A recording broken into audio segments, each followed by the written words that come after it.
Welcome to the Property Couch, where each week you get to listen to two of Australia's leading experts. Bryce Holdaway, co-host of Location Australia on Foxtel's Lifestyle Channel, co-host of Escape from the City on the ABC, and partner of Empower Wealth Advisory. Ben Kingsley, chair of Property Investors Council of Australia and the founder of Empower Wealth Advisory, named the 2018 and 2019 Property Advisory Firm of the Year. Stay tuned as they bring you the insider's guide to property, finance and money management. All right, folks, welcome to the Property Couch podcast. Hello, Ben. How are you? Mate, can I just straight away send out a little congratulations to people, Bryce? Yeah, I'd love you to. Who? There's a group of people who are probably going to be pretty happy with themselves because it appears... Do I need to sit down for this? No. It appears that they have made a very good decision, Bryce. And there's probably a little window for people who, by the end of the year, will probably be saying to themselves, congratulations, everyone, you just picked the bottom of the market.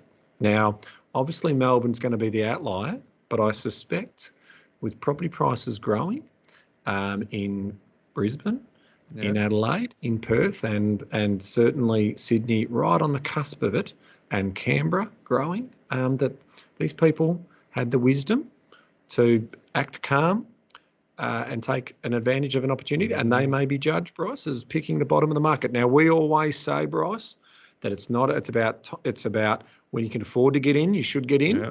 But these may have been the lucky ones, and history might just look favourably upon them because it's not easy to do.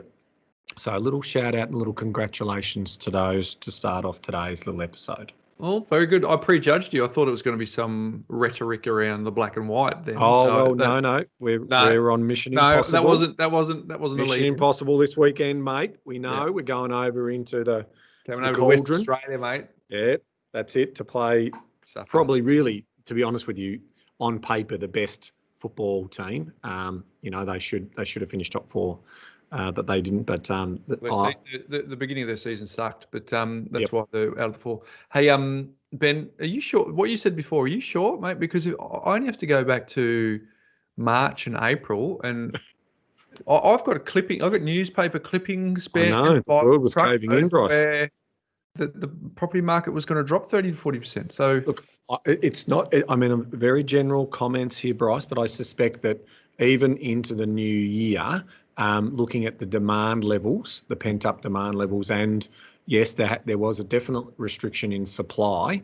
Now, things might turn in the autumn season, but I doubt it. I think this momentum with low interest rates and the economy improving over the course of the next period, if we can still, again, the caveat here, keep on top of the virus in terms of no second wave for any other city or no third wave for Melbourne, things are looking reasonable to good for a strong, like Westpac have come out and said 15% price growth in 2021.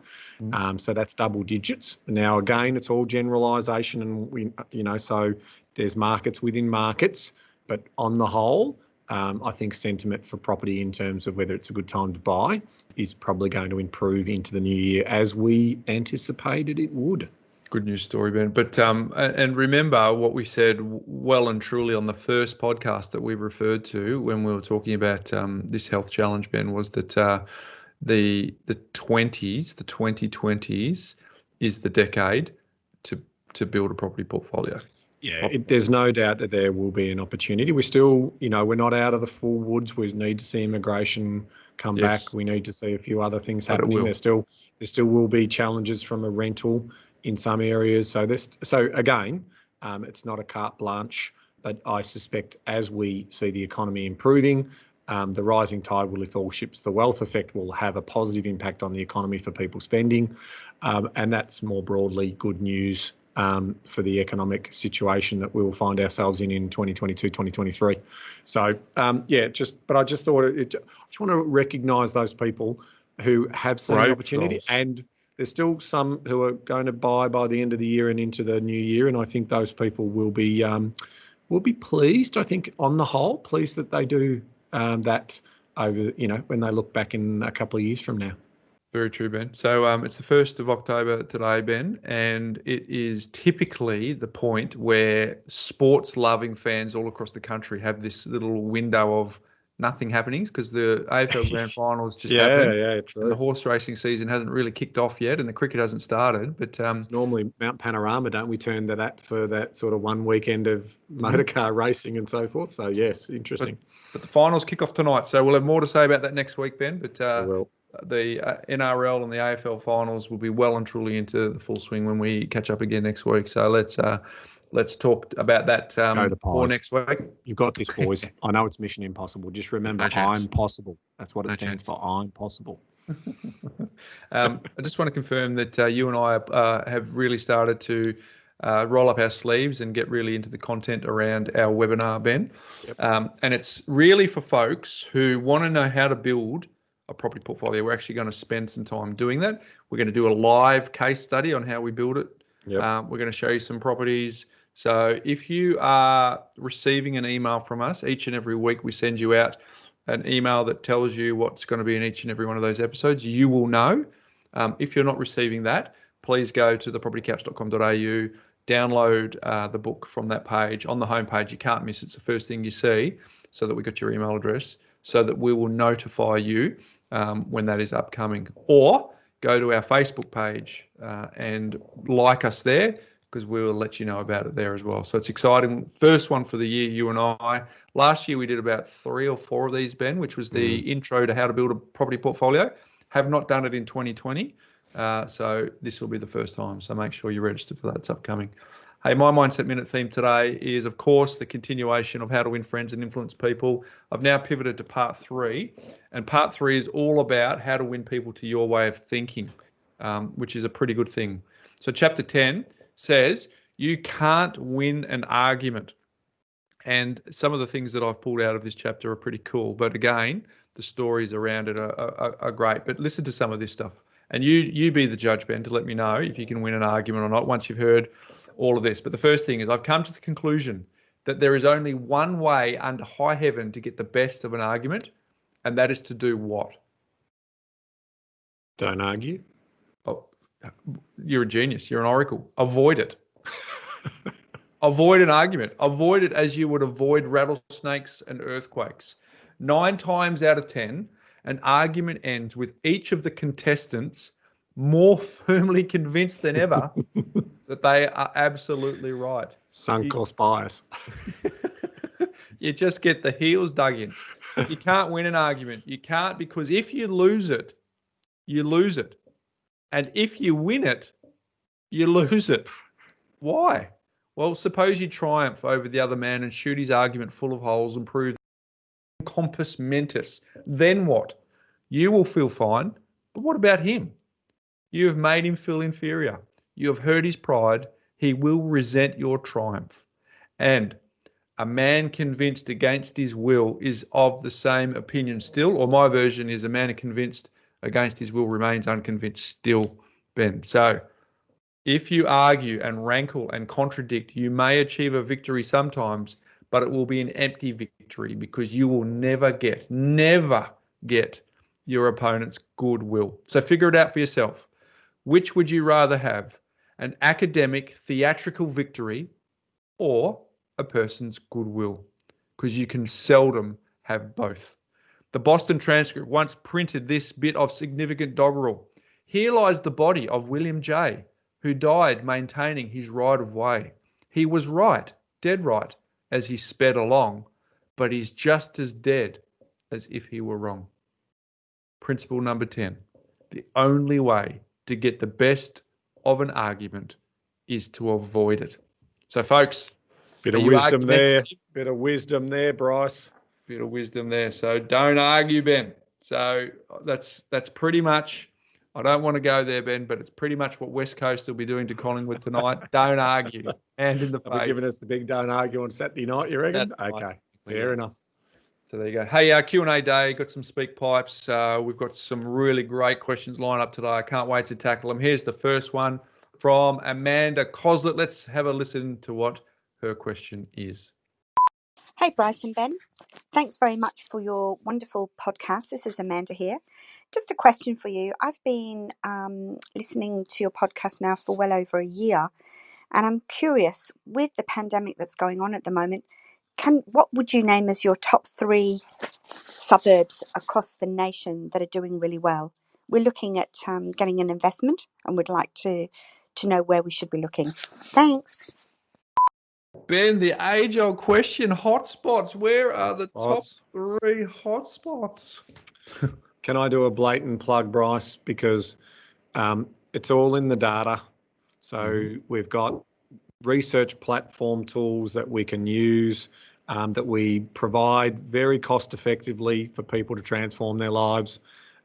We've got suburb growth, which gives you a forecast of capital growth over the next 3 years based on the suburb that you buy, and you can bundle buy that. So those things can cost you about, 15, 20 bucks each. We've got location score, which is really simple to use, which sort of does the filtering for you on our 8 variables, which is measuring the score. But our bees knees product is our dsrdata.com.au. It's got all the bells and whistles in there. It's got 17 variables. It's got a very, very popular accuracy and proven accuracy around finding those. So, there is no excuse not to look at that. We roll that data over every month as we collate literally millions of data points, led by the Capital Growth King, Jeremy Shepherd. That's where you go if you want to get an advantage on where to find where demand is pressuring the market and potentially pushing up capital growth for houses or units. Unfortunately, in a lot of these cases, we can't break it down into townhouses. The data is just not statistically reliable or segmented that way. But if you want to look for houses or units by suburb, they are our tools that we have available, and that's the best way to find or start your research journey in terms of where to go, and then do the field research, Bryce. Isn't that right? It is, and we get journalists ring us and ask us about suburbs, and I have actually in the last 5 years refused to contribute to any article that asks for a suburb for a couple of reasons. One is it's back in the early days, you actually want to have some metrics behind it, which the tools that you're talking about now certainly help with that. But two, and it's been the principle of our podcast, is we actually don't want to give people a fish. We want to teach them how to fish, right? So therefore, if you go through our archive of podcasts, very rarely have we ever pinpointed a particular suburb. So what I want to say to you, Amanda, is trends. Trends is what I think is important here, because you need to be able to pick the assets within these trends. But there is a clear trend, because I'm living and breathing this trend, is the fringe commutable locations. I live in Torquay. I can assure you that there's not enough stock. There's not even enough rentals for people who want to move here, which prior to COVID, a lot of people sort of go, it's just that little bit too far to commute. So fringe commutables. I'm thinking the northern tip of the Sunshine Coast, the southern tip of the Gold Coast. Over in my hometown of Perth, you go around Amandra, you go to the Christie's Beach, Port Noarlunga in Adelaide. So those are the types of things that you want to have as a trend. And secondly, as a capital city trend, there are countless examples of folks who are buying properties sight unseen in the Sunshine State of Queensland in an attempt to move up there. So the demand is very strong in that particular region as well. But again, Ben, that's a headline. What I can say is, if you have a look at the speedometer, it's redlining with lots of demand in lots and lots of suburbs. Now, clearly, you've got Sydney that has an affordability issue, but there's still plenty of people in Sydney who've got an income to still be buying. The amount of sales in the 2 to 3 million mark, Bryce, at the moment in Sydney is incredible. Like the amount of activity. Now, again, that's not all investor-led, that's owner-occupied-led, but there are definitely indications that the higher value end market is doing very, very well at the moment, all led by, our data measures, right? Which is actually confusing, because people are watching a lot of news stories at the moment, which is really stripping confidence out of people's psyche, because it's hard to see, when the major current affairs putting in articles that are really distressed people. The news story leads with distressed stories. It's hard for people to reconcile on the ground. Is this actually true? The amount of people that have rung me, Ben, and said, how are you going? Being not really connected to property, but how are you going with your industry being so smashed? And I'm like, what do you mean? Well, if I watch the news, there's the property industry is the property market is crashing. I'm like, yeah, but let me tell you a few stories about what's happening at the coalface, right? So Amanda, I don't know that you could narrow it down to the top three, but I'd say there's definitely trends, fringe commutables, moving towards more sunshine, and if there's an opportunity for folks to, if you can get a cluster of people who can work remotely, knowing that they've got security in their employment, but they don't have to commute at the moment. I think that's, and I'm talking about beyond fringe commutables. There might be some opportunities there, but instead of looking for a hot spot, I would want you to get super rock solid clear on your plan for the 2020s, not just 2020, Ben, but the 2020s, 21, 22, all the way up to 30. Because if you get rock solid on that plan, then you don't need to find the perfect little hotspot. You just need to get your name on the right titles. Amanda, I'll give you some stuff to avoid. You're hearing building boom going on in WA because the incentives are crazy over there for first home buyers, right? So that's a great story for those people who are getting in from an owner-occupier point of view, but there's also a risk of an oversupply story there. So what are the things you need to look for? Have a look at the economy of that city and of that region. Make sure that economy is firing. Make sure that there's pent-up job demand and activity going into that area. They are important. And then when you get down into the suburb clusters, one suburb with a high score surrounded by, in terms of how we measure it, surrounded by a couple of lower scores, that could be an outlier. So you probably want a cluster of higher scores in, say, what we call a local government area. That's very helpful for those of you who are trying to. So when you are doing your research, you want the buying interest not just to be in one suburb or on one property. You want the buying interest to be pretty steady. People were putting in offers on that property, how many people, and then what about the next suburb for a similar type of property?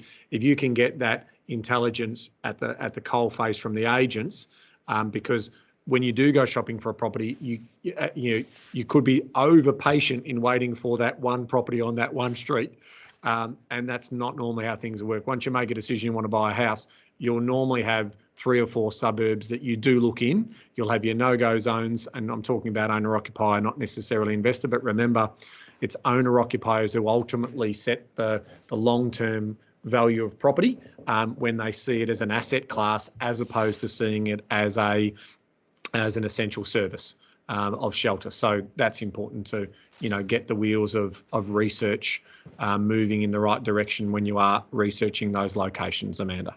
Amanda, if you go to thepropertycouch.com.au/TPC20, you'll get a binge guide, which is the top 20, not the top 20, the first 20 episodes that you and I did, Ben, some 300 odd episodes ago, which actually give you the frameworks on knowing how to fish, so that you can actually run your decisions through the right filters to actually make the right decision in this point. So go and check out that resource. And I've got a sneaky little life hack for you too, Amanda.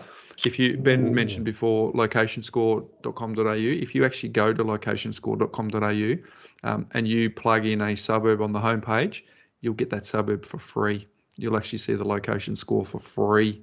So if you have 3 locations and you want to test one of them for free, go to that website and check it out, and we'll give you that actual score. So great question, Amanda. Thank you for that. Get in touch with us. We will give you a free audio book for being so brave as to go and speak on SpeakPipe, because we know that it's difficult.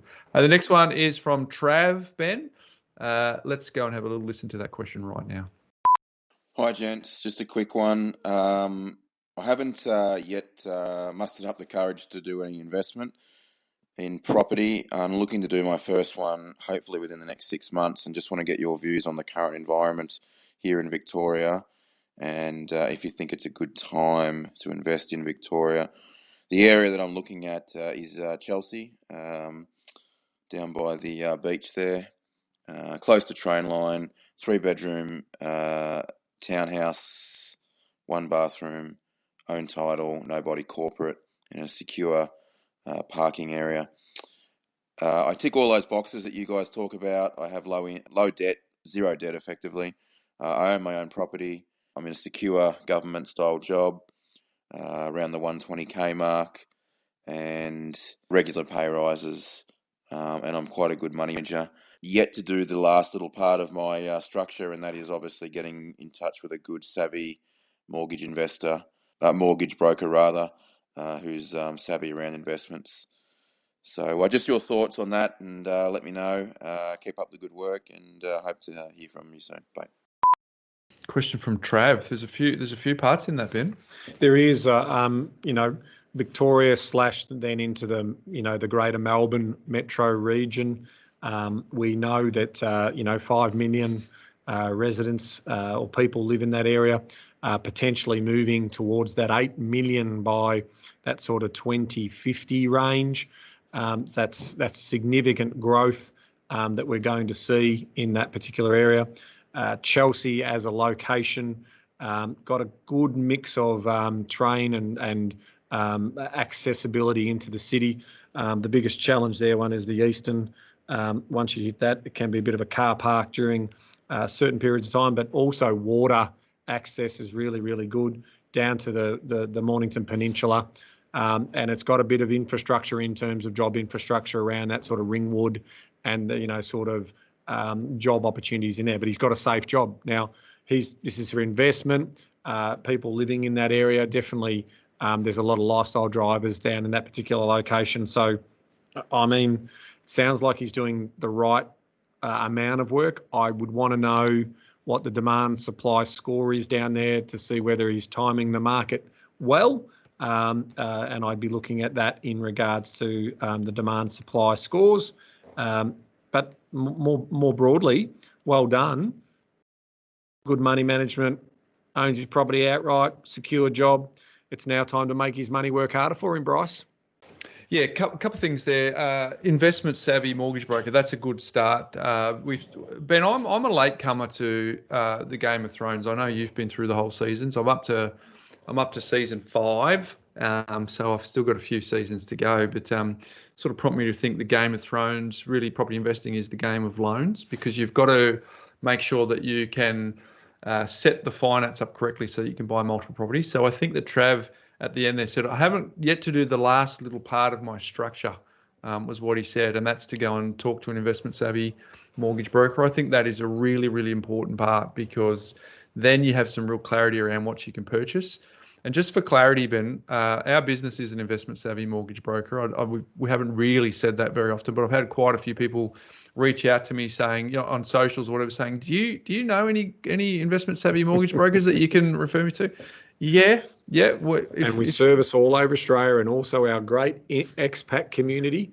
Yes. So we do we're tens of millions, moving up towards the the $100 million a month in investment savvy lending, Bryce. So we're I just wanted to flag that, Ben, because and I'm certainly saying there's plenty of good investment savvy mortgage brokers. So we're not the only solution, right? No. If you've got one, that's great. But just to answer that question that often comes up, because we've been over 300 episodes, we've been pretty humble on not promoting our business, but as you say, 100 million a month means that we're not there yet. We're growing very, very quickly in terms of getting up there. I don't want to overstate what we're doing, but that just gives some people some idea of the volume of work that we're doing at the moment. The point is, you don't have to wave your hands in the air saying, do you know how to set up for investors? Because we got that covered. So that's number one. So number 2 is Chelsea. Again, let's not say tick or cross for the suburb of Chelsea, but let's just talk a few basics here, Ben. Human interest, human behaviour, economic activity. Okay, economic activity. I can catch a train into the CBD. All right, that's a pretty good tick for economic activity. Yep. Human interest. I can walk over pretty close to get into the beautiful bay of Port Phillip Bay. So that's pretty good. And human behaviour. around the status test. It is growing enormously all the way through that peninsula. There's some epic parts of the peninsula all the way down the bottom, but all that stuff in the middle is catching up pretty quickly. So if I overlay that with some of the basic frameworks, there's a pretty significant tick there. So for me, the question then comes down to if you work out your finance and you work out how much you can borrow, my next part is, are you able to buy a house? Because you've talked about a 3-bedroom townhouse with 1 bathroom. I love that you've said own title. That's a massive tick for me. Nobody corporate in a secure parking area. That's all tick. So as far as townhouses go, it's ticking some boxes. But what I'd like to know is you earn good money. You've got zero or negligible debt. If your borrowing capacity allows you to actually buy a house in that location and it stacks up with the bigger picture of what you're trying to achieve, I'd want to try and nudge you towards that if possible. Not saying that the townhouse is a bad idea, Ben, only because we've got a lack of clarity around this question on what that borrowing capacity is. So if it meant that you could borrow an extra 100 grand and buy the house, and the cost of servicing that loan wasn't a significant adjustment to you, I'd want to nudge you. That's what Scott Keck talked about too. Like we go for freestanding houses, we go for semis, we then go for townhouses, but we are normally trying to do that closer in, right? Yep. So where you don't want to be undone here is if there's an oversupply of townhouses in that area, when, as you say, most people's preference is to live in a house. Now, some renters, Bryce, do have a preference for townhouses because it's low maintenance. There's no garden to maintain. So this is that sort of juxtaposition that you're in, where you've got to go, am I in this for capital growth or am I in this for rental income? We don't want to have a property that's vacant for a long period of time, but we want the best growth we can possibly get, and that comes in land. It doesn't come in necessarily the improvements on the land. So ultimately, that's if you're confident that this property will attract a good tenant, but if you can get a house that can also do the same thing for you, Bryce is 100% correct there. That is our preference in terms of order of selection of property type. We'll always go freestanding house first. Remember, the 4 filters whenever you're choosing a property really comes down to capital growth and yield, no brainers. But the third one is vacancy rate, and the fourth one is the quality of the tenant. And the vacancy rate and the quality of the tenant is pretty much a summary of what you just said, Ben, to make sure that you are actually not buying a problem. Because if your borrowing capacity means that you're very, very entry-level house versus a better townhouse. So there's a few bits there, but hopefully that's given you some food for thought, Trav. I think it's a great question. And hopefully the community got some benefit from that. So the next one, and before we go, Trav, reach out to us. We're going to give you a copy of a free audio book. Make yourself known, and we'll get that over to you ASAP. All right, the next question is from Violet Sainsbury, and this is what Violet, her question is for us. Ben, let's have a listen. Hi, Bryce and Ben. We've been conditionally approved for our first ever home to the value of $750,000. We live in the northeastern suburbs of Melbourne. We are wondering whether we should buy a 2-bedroom property with the potential to add an extra bedroom, which definitely needs a little bit of work, but we can get in for, under $600,000, we believe.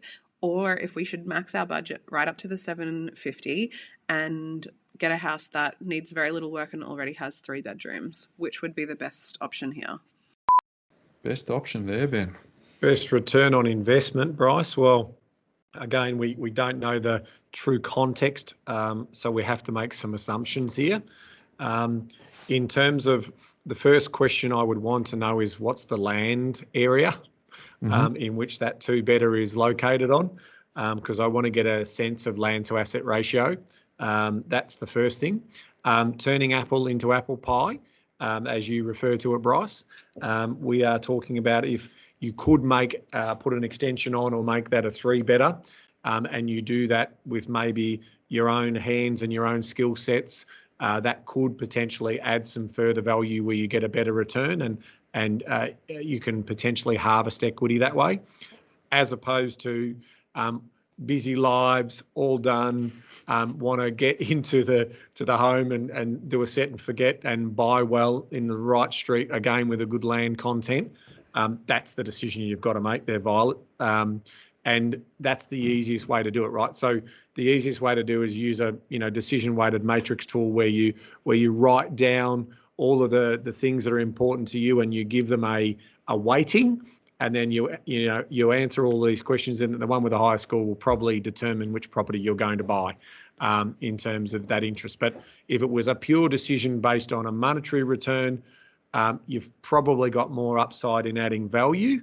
But again, there are other variables that are associated with that in terms of how good are you at working as a team together in terms of renovating. How good are you feeling about the fact that you might be having cold showers because the hot water system hasn't been, and because the plumber didn't turn up to do the work that needed to be done.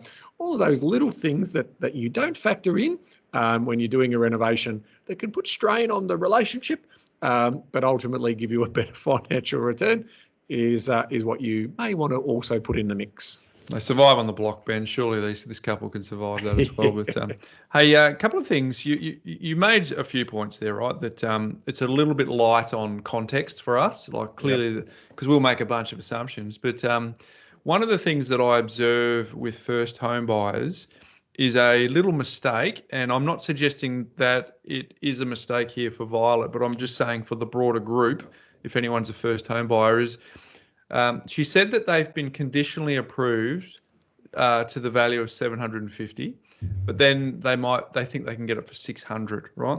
So if you were to buy it for 600, it doesn't mean that you've got if 750 is your approval and you're buying for 600, it doesn't mean you've got $150,000 left over to spend on renovations. It's a classic first home buyer mistake because it's actually a product of your deposit.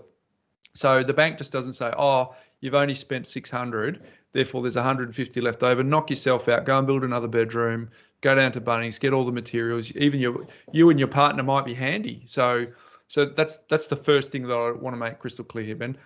I may be making a huge assumption. Violet and her life partner may be minted, plenty of cash. That's not an issue, but it is something that I see consistently tripping up first home buyers. That's number one. Number two is I'd want to know a 2-bedroom property. If you're paying $600,000 in the northeastern suburbs of Melbourne, I would suggest you're a fair way out at 600,000 because if you're close in, you're not going to get it for 600. So if you're further out, I'd want to know if the norm was 4 beds or if 3 beds was okay, because you're turning a 2 into a 3, but the normal is expected to be 4. You might not add as much value as if the normal is 3 and you've got a 2 and you turn it into a 3, there's enormous upside. But generally speaking, adding value through adding bedrooms is a very, very good way to create equity and to create value. So, and then Ben's made the point very, very well before when he said, are you passive or are you active? Do you want to get your hands dirty or not? So there's a bit in that question, Violet. I think if you can reach out to us and give us a little bit more detail, but all things being equal, if you're in a position to add some value and it's appropriate for the area, that's how you can create equity. That's how you can move up the property ladder and add to your portfolio quicker. And I'd certainly be encouraging you to do that if that's a safe, conservative way for you to approach it. Now, if that's left a question there, Bryce, for people who are saying, well, how do I pay for the renos if I've got that borrowing power? Well, if they're non-structural, you would still potentially have to get quotes in terms of the work you wanted to do and get what we call a tentative on completion valuation from a bank that they would give a revaluation on that. And if it is structural, plans, fixed building price contract would need to be entered into to allow you to potentially get access to some of that. But Bryce makes a valid point. You won't get 100% of that.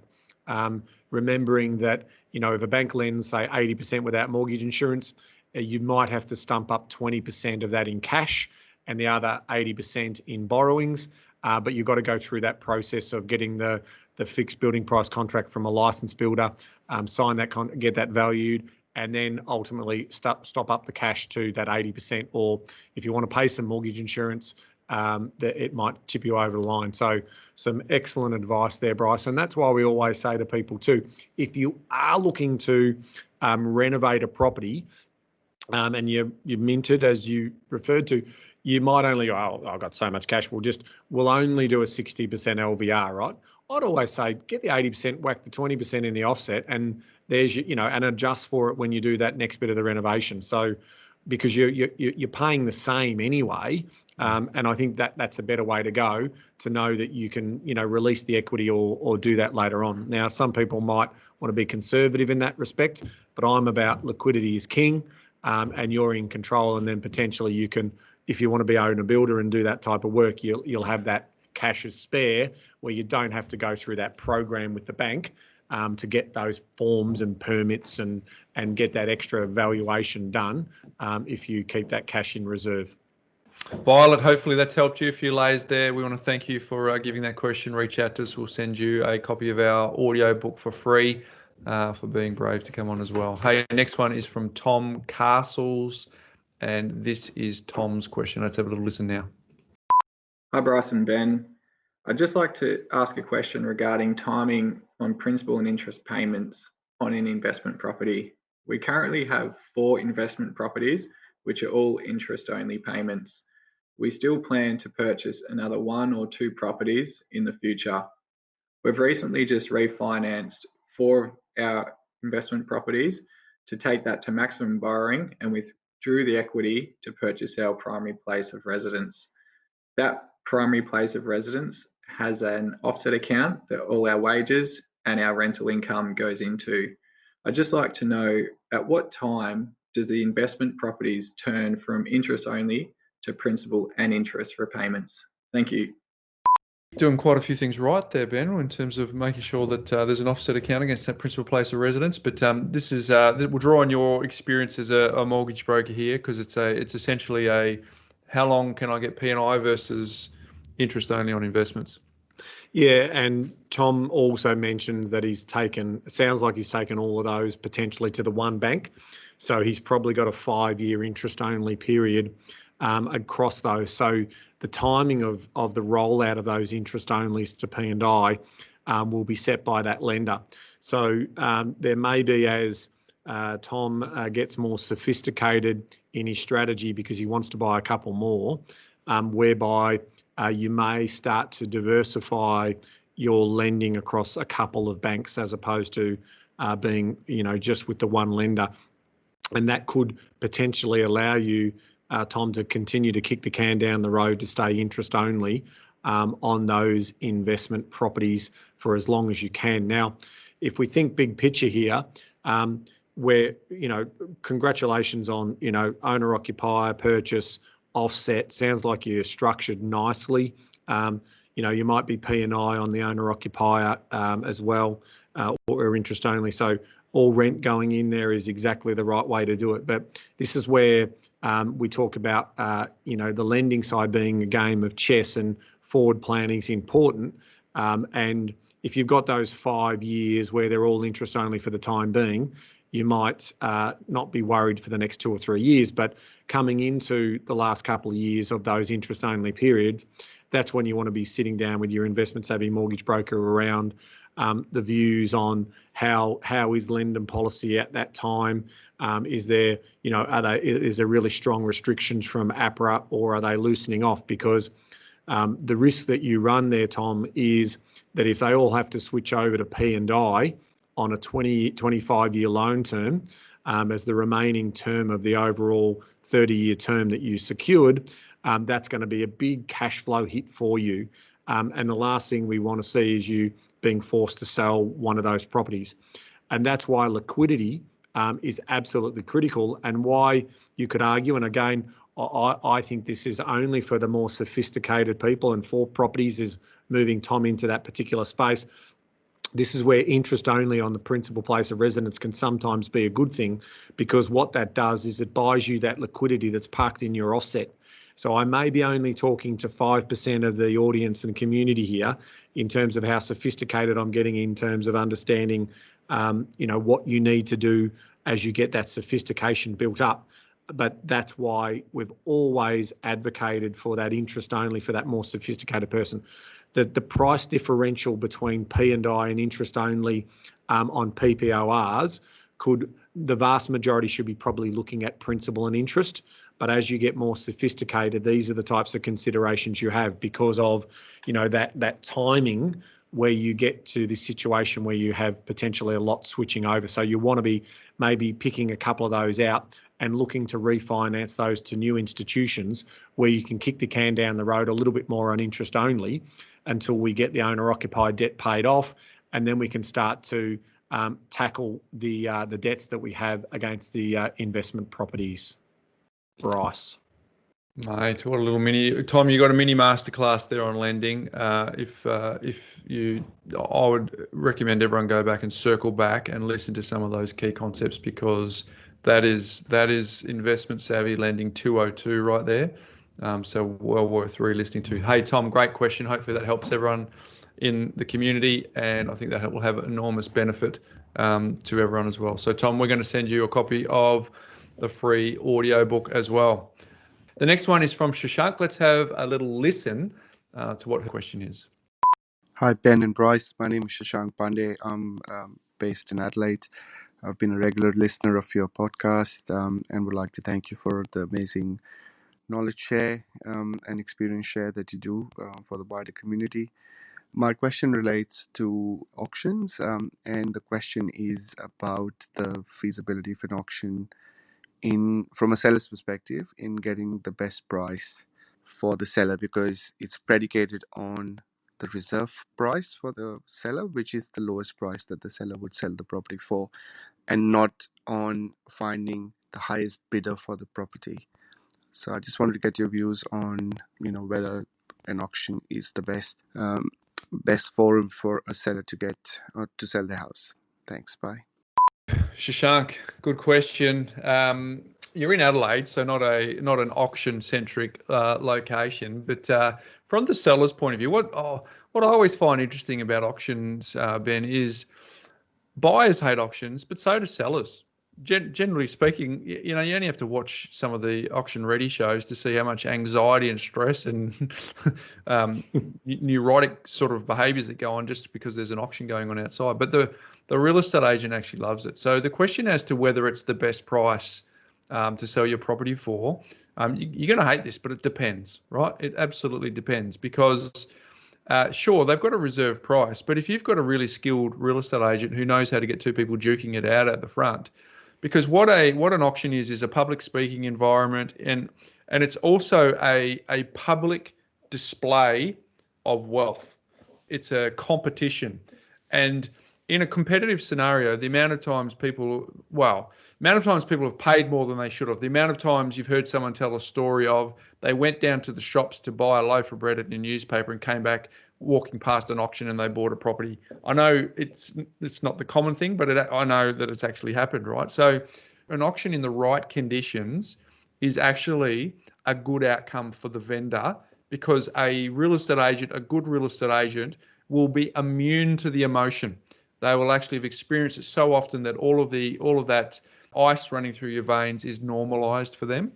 And if they're skilled, they can get it sorted for you. But on the other hand, you've got to make sure that it's an auction-centric location, because I know listing agents who list all of their properties for auction simply as a way to maximize the amount of deals that they can do in a year. So let's unpack that a little bit. If they were to go to private sale, typically speaking, in a non-auction location, that private sale could sell in 2 weeks, could be 6 weeks, could be 8, could be 10, could expire the listing, they lose it and move it to the next person. So some of the best agents are known to actually do every single property that they do that goes to auction, because it provides them with a deadline, which with a deadline means that they can list and sell more properties, which means that they can maximize their income.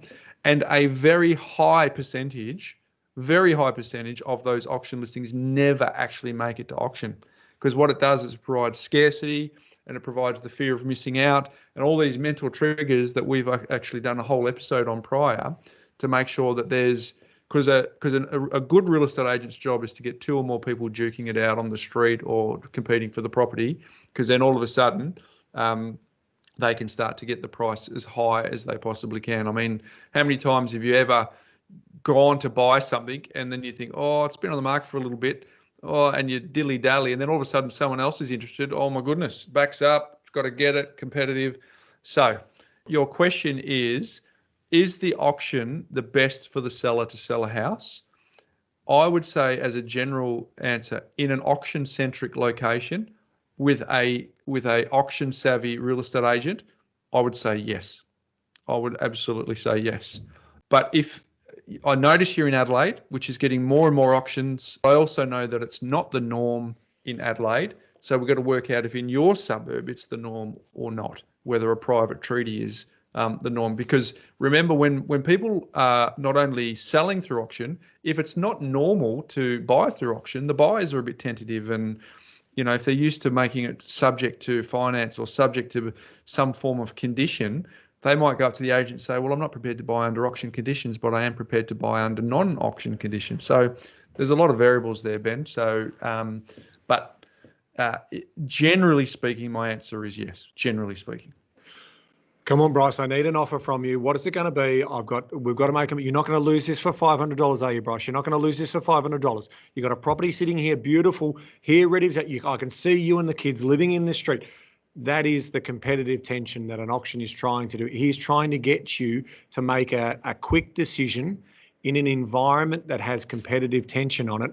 And that is why, if you have competitive tension, auctions are the best place for that to happen. Because if you don't have transparency and you've got someone who's walking a cart around sort of like a closed room auction, or it's negotiated by a private treaty, which is back and forth, you don't feel that pressure and you don't feel that intensity as a buyer that you might do. And so you may not necessarily act irrationally. And so that's exactly what the auctioneer is trying to achieve. And you summed it up beautifully, Bryce, in terms of, I couldn't concur with you enough that in an auction environment, in an auction area where there's enough buyer demand, I do want that property to go to auction if I was the vendor, because I want that auction to work that audience, to work that crowd, and to create that environment. This is a great buy, but I'm not going to give you a long time to make that decision before it's gone. And that's potentially where I can eke out another 10, 20, 30, 40 grand. And if egos are in the house, then, all of a sudden it's 100 grand more. And you just don't see that happening consistently with private treaty or closed shop type of negotiations that are going on. You just don't get that run on a property where it's reported to have gone $100,000 over reserve or whatever. So I think you summed that up beautifully, Bryce. If it's got some scarcity, that's also helpful. But as a buyer's agent, my preference would be to not buy at auction. So let's state that as an obvious. But the problem with that is that, particularly where we buy in Melbourne, Sydney in particular, if we don't want to buy at auction, we won't get access to some of the best properties that exist in those markets, right? So as a professional buyer, I would prefer the seller didn't go to auction. So that might give you a little hint on that from the seller's perspective, because the buyer's perspective is, I don't want you to do it.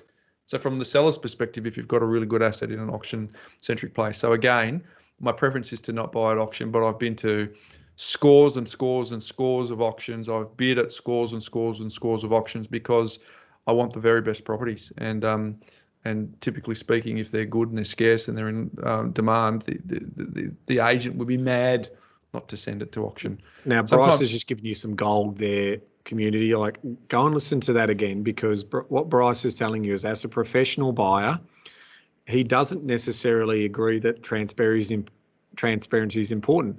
But if you go and speak to someone who's just gone through a buying experience and aren't professionals at it and haven't done that work, they like the idea of transparency because they just don't know whether they've been duped or not.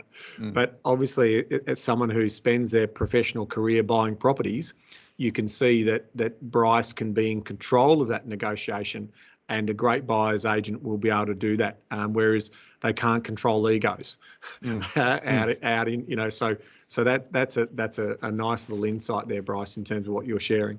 Don't underestimate the peeing competition that happens on the street in front of an auction in terms of a chest puffing exercise.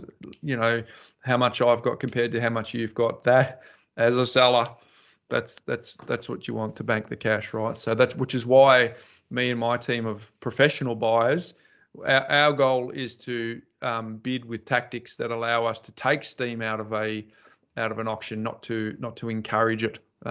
So yeah, cool. Hopefully that helps, Shashank. Let us know if you did let your property in Adelaide go via the auction system. We'd be super keen. But reach out to us anyway, because we're going to give you a free audio book, just to say thanks for contributing to the Property Couch. So there you go, folks. I just want to say a huge thanks to. There you go, folks. I want to say a huge thanks to Amanda, to Trav, to Violet, to Tom, and Shashank for your wonderful questions, and hopefully they've benefited everyone who's been listening to this. And again, I want to encourage you to get amongst it. This is the People's Podcast. We want to hear from you. So go to thepropertycouch.com.au. Very simply, there's a little widget on the right-hand side of the webpage. When you land there, you press the button, it'll take you to a web page. It'll say another button, press record, and then all of a sudden you ask your question. That will come straight to our inbox, and we will play it in an upcoming episode of the Property Couch. Ben, that was fun, wasn't it? Yeah, love the Q&As, Bryce. They're a highlight because it gets us to sort of put some theory into practical examples and user cases. So I think that's hopefully helpful for the community. Exactly. Hey, my life hack today is for the folks in households where there's a number of people making decisions around groceries.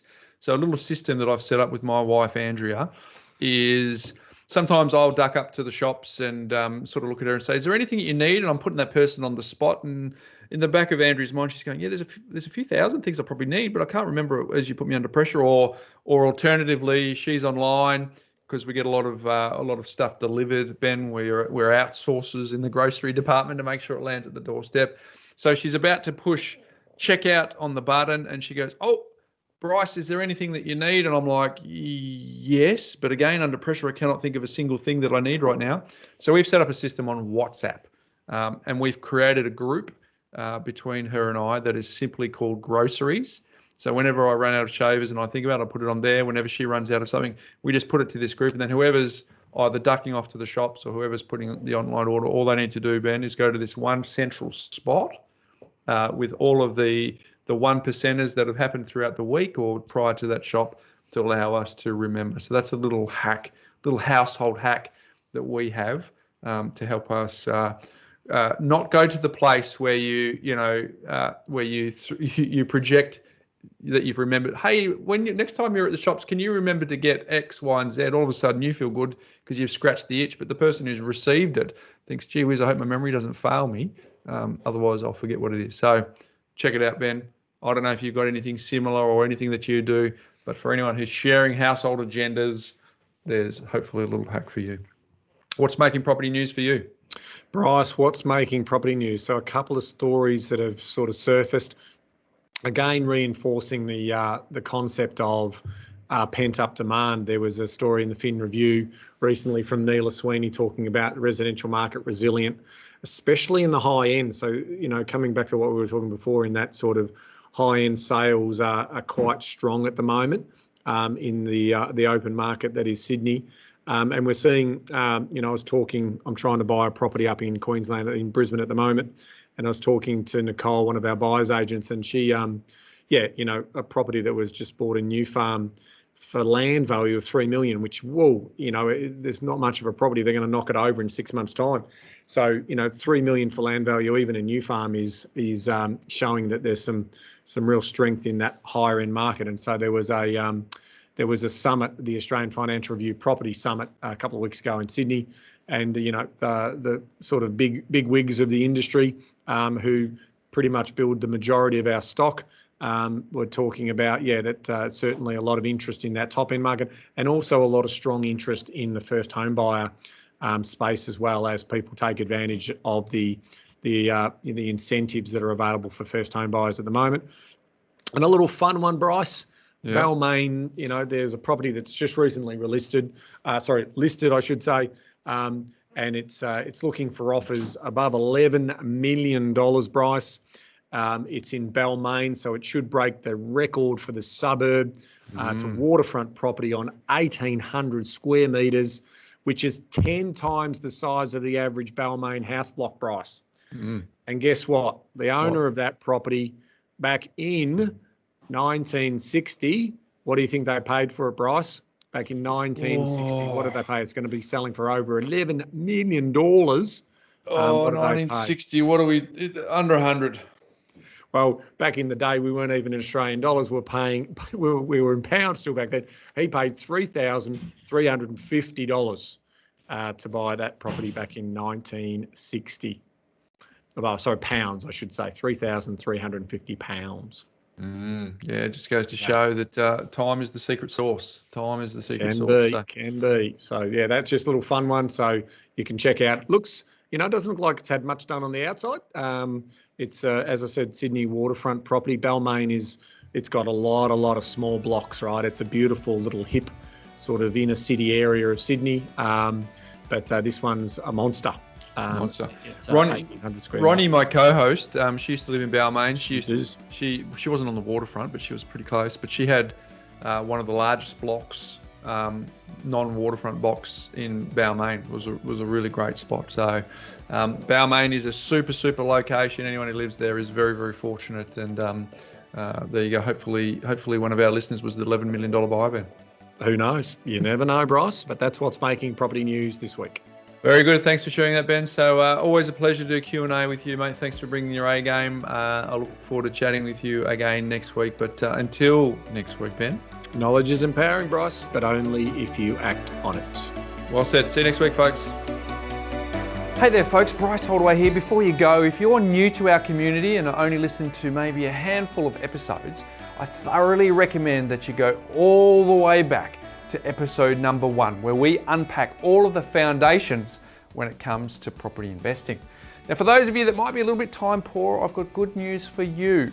We have a binge guide that you can download straight away, which summarizes the first 20 episodes where Ben and I unpack the foundational pillars of the A, B, C, D, and so much more. And you can get that straight away. If you go to thepropertycouch.com.au/TPC20, you can download it and consume it whenever you want. It's completely free and available now.